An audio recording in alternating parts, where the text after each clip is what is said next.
Wales Bangladesh chamber of commerce এবং USW Bangladesh students সোসাইটির যৌথ আয়োজনে অনুষ্ঠিত হল multi faith Eid event university of south ওয়েলসে 6 এপ্রিল রবিবার 2025 দুপুর 12টা থেকে শুরু হওয়া অনুষ্ঠানটি চলে সন্ধ্যা পর্যন্ত।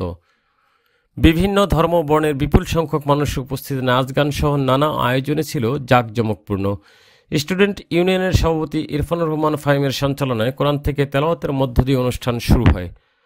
এ সময় বক্তব্য রাখেন ওয়েলস বাংলাদেশ চেম্বার অব কমার্সের সভাপতি এম এ আলিম, প্রতিষ্ঠাতা সভাপতি দিলাবার এ হোসাইন, সহসভাপতি মুক্তার আহমেদ, মহাপরিচালক ইমতিয়াজ হোসেন, পরিচালক কলিয়া আহমেদ, পরিচালক শাহ সফি, পরিচালক এমডি আজিজ আহমেদ চৌধুরী, পরিচালক Yahya Hasan. Wales Bangladesh chamber of কমার্সের ডিরেক্টর জেনারেল মোহাম্মদ ইমতিয়াজ হোসেন জানান, শিক্ষার্থীরা শুধু পড়াশোনা নয়, নেতৃত্ব, ব্যবসা এবং সংস্কৃতিতেও সামনে এগিয়ে আসুক। অন্য ধর্মবর্ণের বন্ধুদের সাথে ঈদের আনন্দ ভাগাভাগি করাই ছিল এই ইভেন্টের মূল উদ্দেশ্য বলে মনে করেন ইউএসডব্লিউ স্টুডেন্ট ইউনিয়নের সভাপতি।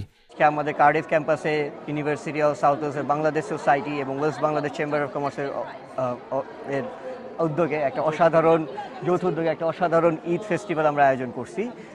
এখানে সকল আমাদের লোকাল বিজনেসেস এবং স্টুডেন্টরা আসছে। They feel like home. It was an extraordinary, দেশি খাবার, it feel like a Eid fair. ঈদের আনন্দের পাশাপাশি এই আয়োজন হয়ে ওঠে একতার, সম্প্রীতির এবং আন্তর্জাতিকতার প্রতীক হিসাবে। ওয়েলসে বাংলাদেশিদের এগিয়ে চলা ও স্বপ্ন গড়ার পথে এমন উদ্যোগ দিচ্ছে নতুন প্রেরণা। ছিল ছোট ও বড় ব্যবসায়ীরাও স্টল সাজিয়ে বসেছিল যেন ছোট এক টুকরো বাংলাদেশ। এটা বাংলাদেশের স্টুডেন্টের সাথে আমরা প্রথম হয়েছে বুঝলি, যেন এইখানে ডাইভার্স একটা কমিউনিটি আছে, যে আমাদের বাংলাদেশ থেকে ছাত্র হলে যারা ইনো পড়ের তারা অনেক ধরনের সাবজেক্ট স্টাডিজ করেন। আর এরা রইল গিয়া বেশিরভাগ হইল আমরা ছাত্র হলরে আর আমরা বাংলাদেশি লোকাল কমিউনিটিরে এখানে করা Milani. It's a different event to what we normally have. It's not a business event. It's more of a cultural family event, a day out with a multicultural. So we have a lot of local Welsh people, different ethnic minority attending. It's to showcase our Eid.